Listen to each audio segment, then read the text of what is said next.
Hello, that being said, it's PWomp calling in to add to the list of DSPisms, which is times where DSP flubs a common saying or idiom, conflates things, or really anything that's sort of gin-brained fumbling around with the English language that I think's funny. Phil was really cooking last week, so here are some of the leftovers from last week that were in the fridge, and we really hit the ground with the wheels already running, as they say. Of course, if they is Phil. A tip from PayPal was frozen, and Phil explained that PayPal can sometimes randomly freeze content. The normal style idiom here would be two sides of the same coin, but Philip gaffs it into both sides of the same coin. He said if he could do it all over again, he would roll it differently, so he's never beating those impulse gambler allegations. He was talking about Until Dawn, but he must have had something or somebody else on his mind because out of his mouth came, Until Dong? I LARPed and added a question for him in chat to see if he'd watched the Andy Warhol movie yet. He fell into the same hole and started talking about how he's actually seen excerpts from Man on the Moon. He promised that if chat hit the goal 13 times in a row, he would test the Krabby Patty as opposed to trying it like a human. He's very excited about his move to kick. He even believes there are super chat-like symptoms. He's excited to play the new Dragon Ball game, Sparkling Zero. I genuinely thought he was getting some new seltzer water. Quote, I'm not doing WWE champions on Twitch. I mean, true. The Addams Family meal was, quote, significantly good.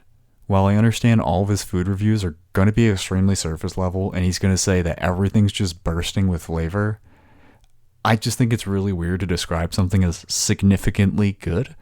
It's like hyperbolizing something, but then also minimizing it, which feels like an oxymoron, but I don't feel like I'm qualified enough in linguistics to really break down how bad of a flub that one is. From last Saturday's Act the King with Atlas, it's just a small thing. It's just a drop in the bucket. Nope, sorry, that wasn't it. I misspoke. I meant to say it's just a trickle in the pond. Right after that, ALT was explaining this segment, and he said it's when Phil says things that are a second off. So ALT, I'm sorry, but you made the list this week as well, but this is a bit about DSP. It's not a bit about ALT's old brain, so we're not going to bring that up.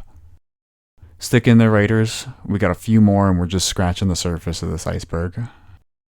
Phil said he was looking for creative feedback, which I would argue I've been emailing him some pretty creative feedback, albeit not the most constructive. Quote, I'm not in the means to have any kids, and thank God for that. A fun conflation here. He meant to say he admires somebody, that they're admirable, but he fucked it up and he said admiral. He asked Boogie to friend up with him on Discord. He misquoted the Who lyrics this week as well. He said, here comes the new boss, same as the old boss. It's meet the new boss, same as the old boss. And finally, with all of his different co-streaming methods, he's asking for all the support he can get this week. He wants to get it from all directions. So there you have it. Kind of a mixed bag this week. All things considered, but, it's a necessary evil that we have to keep track of these things because it's pertinent to the times and it's important for posterity purposes.